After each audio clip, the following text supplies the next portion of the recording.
Hello, hope you all are doing good. I'm Krishnaveni and I'm a clinical psychology student in my final year. Today I'm here to talk about the difference between the words depression and sadness. മലയാളത്തിൽ പറയുകയാണെങ്കിൽ സങ്കടവും വിഷാദവും തമ്മിലുള്ള വ്യത്യാസം. Okay, നമുക്ക് നോക്കിയാലോ. സങ്കടം എന്ന് പറഞ്ഞു കഴിഞ്ഞാൽ അതൊരു ഹ്യൂമൻ ഇമോഷനാണ്. ഓക്കെ, എന്തെങ്കിലും കാര്യം കൊണ്ട് നമുക്ക് തോന്നുന്ന ഒരു ഇമോഷനാണ് സങ്കടം. അതിപ്പോൾ നമ്മുടെ ഒരു മാർക്ക് കുറഞ്ഞതുകൊണ്ടാവാം, ഒരു റിലേഷൻഷിപ്പ് ബ്രേക്കപ്പ് കൊണ്ടാവാം, ഇനി ഭയങ്കര അറ്റം പോയി കഴിഞ്ഞ് കഴിഞ്ഞാൽ നമ്മുടെ അത്രയ്ക്കും പ്രിയപ്പെട്ട ഒരാളെ നഷ്ടപ്പെട്ടുകൊണ്ടാവാം. അതിനൊക്കെയാണ് നമ്മൾ സങ്കടം എന്ന് പറയുന്നത്. ഓക്കെ, പക്ഷെ on the other hand depression എന്ന് പറഞ്ഞിട്ടുണ്ടെങ്കിൽ അതിനൊരു കോസ് ഉണ്ടാവില്ല. ഇപ്പോൾ ഒറ്റൊരു കാര്യം കൊണ്ടായിരിക്കില്ല ഒരാൾ വിഷാദത്തിലേക്ക് പോകുന്നത്. Okay, there might be many factors. അത് അയാൾക്ക് തന്നെ അറിയാത്തതാവാം, ചിലപ്പോൾ അറിയുന്നുണ്ടാവാം. It differs. ഈ ഡിപ്രഷൻ വരുന്ന സമയത്ത് അത് ബയോളജിക്കലിയും ഫിസിക്കലിയും ഒക്കെ എഫക്ട് ചെയ്യും. അപ്പൊ വാക്കുകളുടെ മീനിങ് മനസ്സിലാക്കിയ സ്ഥിതിക്ക് നമുക്ക് കുറച്ച് ഡിഫറൻസ് നോക്കാം. ഫസ്റ്റ് വൺ, ഡ്യൂറേഷൻ, എത്ര നാളെന്നുള്ളത്.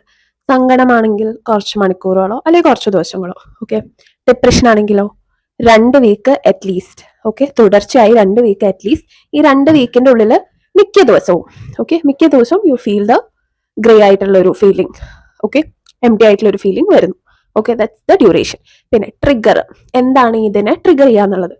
സാഡ്നെസ് ആണെങ്കിലോ എന്തെങ്കിലും ഒരു ഇവന്റ് അല്ലെങ്കിൽ ആ ഇവന്റിനെ കുറിച്ചുള്ള നമ്മുടെ ഓർമ്മകൾ. ഓക്കെ, ഇപ്പൊ നമുക്ക് ഇഷ്ടമുള്ള ഒരാള് നമ്മളെ വിട്ടു പോയി കഴിഞ്ഞ് കഴിഞ്ഞാൽ അതിന്റെ ഓർമ്മ വരുമ്പോൾ നമ്മൾ പിന്നെ സങ്കടമാവും. ഓക്കെ, ഡിപ്രഷൻ എന്ന് പറയുമ്പോഴേക്കും അതിനങ്ങനെ പ്രത്യേകിച്ച് ട്രിഗർ ഒന്നും ഉണ്ടാവില്ല, ഒരു കോസ് ആയിട്ട് ഉണ്ടാവില്ല.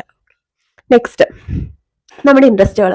സങ്കടമാണെന്നുണ്ടെങ്കിൽ നമുക്കിപ്പോൾ സങ്കടപ്പെട്ടിരിക്കുകയാണെങ്കിലും പെട്ടെന്ന് ഒരാൾ ഒരു തമാശ എന്തെങ്കിലും പറഞ്ഞാൽ നമ്മൾ അത് ആസ്വദിക്കും. നമ്മളിങ്ങനെ ശരി ചിരിച്ചിട്ട് മാറ്റി വയ്ക്കും. പക്ഷെ ഡിപ്രഷനിൽ ആനിഡോണിയ എന്ന് പറയുന്ന ഒരു സ്റ്റേറ്റ് ആണത്.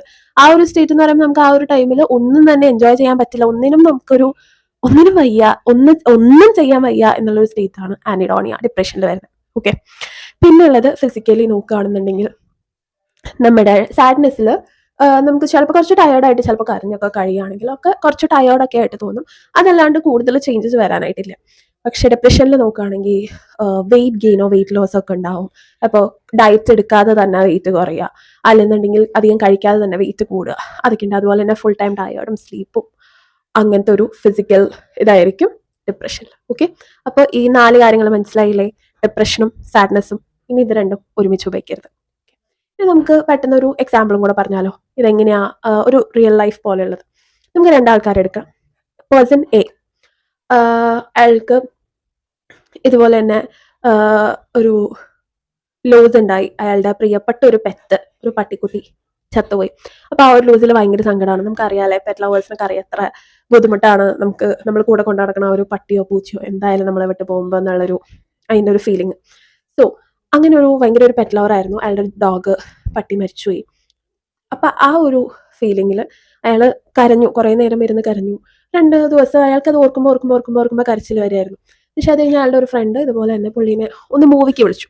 പുള്ളി സിനിമയ്ക്ക് പോയി 2 അവർ നന്നായിട്ട് എൻജോയ് ചെയ്ത് സിനിമ കണ്ടു തിരിച്ചു വന്ന് വീട്ടിൽ വന്നപ്പോഴേക്കും പട്ടിയില്ലല്ലോ. അപ്പൊ അതിന്റെ തോട്ട് പിന്നെ പുള്ളിക്ക് കരച്ചിൽ ആയി, കുറച്ച് സങ്കടമായി. Okay, this is an example of sadness, സങ്കടം. ഓക്കെ, വേർ വൺ പേഴ്സൺ ഒരു കാര്യം ആലോചിച്ചിട്ട് കുറച്ച് വിഷമം വരുന്ന ഒരു അവസ്ഥ. പക്ഷെ ഒരു ബ്രേക്ക് വന്നു, ഒരു മൂവിക്ക് പോയി, ഫ്രണ്ടിൻ്റെ ഒപ്പം പോയി, അത് എൻജോയ് ചെയ്തു, അതൊക്കെ എൻജോയ് ചെയ്യാൻ പറ്റുന്നുണ്ട്. ഒരവസ്ഥ തന്നെയാണ് സങ്കടം. ഇത് നമ്മൾ കോപ്പി ചെയ്ത് കഴിയുമ്പോഴേക്കും അത് മാറും. ഇനി ഡിപ്രഷനിലേക്ക് വരാം. അപ്പോൾ പേഴ്സൺ ബി, ഓക്കെ, അയാൾക്ക് എല്ലാണ്ട് നല്ലൊരു ജോലിയുണ്ട്, നല്ലൊരു പാർട്ട്ണർ ഉണ്ട്, നല്ല കമ്പനീസ് ഉണ്ട്, എല്ലാം ഉണ്ട്, നല്ല ഫിനാൻഷ്യലി സെറ്റിൽഡും ഒക്കെയാണ്. ഓക്കെ, പക്ഷെ പുള്ളി ഫേസ് ചെയ്യുന്നത് പുള്ളിക്ക് ഒന്നിനോട് ഒരു മൂഡില്ല. പുള്ളിക്ക് കട്ടിലിൽ നിന്ന് എണീക്കാൻ പറ്റുന്നില്ല, ജോലിക്ക് പോകാൻ പറ്റുന്നില്ല. ജോലിക്ക് പോകുന്നതിന് മുന്നേ ഒന്ന് കുളിക്കാൻ കയറണമെങ്കിൽ അത് തന്നെ പുള്ളിക്കൊരു മല കയറുന്ന പോലെ ഉള്ളൊരു തോന്നലാണ്. ഒന്ന് കുളിക്കാൻ പോയിട്ട് വരുന്നത് തന്നെ ചിരിക്കാൻ പറ്റുന്നില്ല. അതുപോലെ ഇപ്പോൾ ഒരു മൂവിക്ക് പോകാൻ വിളിച്ചാലോ പറ്റുന്നില്ല. ഇതിനൊന്നും പറ്റുന്നില്ല, ഞാനില്ല എന്നുള്ളൊരു ഇത് മാത്രം. ചിലപ്പോൾ ഒന്നും പറയാനും എക്സ്പ്ലെയിൻ ചെയ്യാനും ഒന്നും പറ്റാത്തൊരവസ്ഥ. ഇങ്ങനൊരവസ്ഥയാണ് നമുക്ക് ഡിപ്രഷൻ എന്ന് പറയാം. ഓക്കെ, സോ ഇതാണ് ഡിപ്രഷൻ ആൻഡ് സാഡ്നെസ് തമ്മിലുള്ള വ്യത്യാസം. ഇത് മനസ്സിലാക്കിയിട്ട് തന്നെ ഉപയോഗിക്കുക. വെറുതെ ഒന്ന് സങ്കടം വരുമ്പോഴേക്കും എനിക്ക് ഡിപ്രഷനാണ്, ഞാൻ ഡിപ്രഷനിലേക്ക് പോവുകയാണ് എന്നുള്ളത് ഉപയോഗിക്കാതെ ആവശ്യമുള്ളിടത്ത് മാത്രം ഉപയോഗിക്കുക. അല്ലെങ്കിൽ എനിക്ക് സങ്കടമാണ് എന്നുള്ളത് തന്നെ ഉപയോഗിച്ച് പഠിക്കുക. ഓക്കെ, ആൻഡ് അതുപോലെ തന്നെ കുറേ നാളിപ്പോൾ 2 ആഴ്ചയിലൊക്കെ കൂടുതൽ ഇതുപോലെ സങ്കടങ്ങളോ അല്ലെങ്കിൽ ഭയങ്കരമായിട്ട് എന്തെന്നറിയാത്തൊരു ഗ്രേ ആയിട്ടുള്ള ഒരു ഏരിയ ആണ് തോന്നുന്നതെങ്കിൽ please consult a psychologist or a psychiatrist. Okay, and അതിനുള്ള ട്രീറ്റ്മെൻറ്റ് എന്താണെന്ന് വെച്ചാൽ എടുക്കാൻ നോക്കുക, so that we will have a better life. അത്രേ ഉള്ളൂ. So hope everyone like this video. Helpful ആയി എന്ന് വിചാരിക്കുന്നു. I will see you in the next video. Bye by.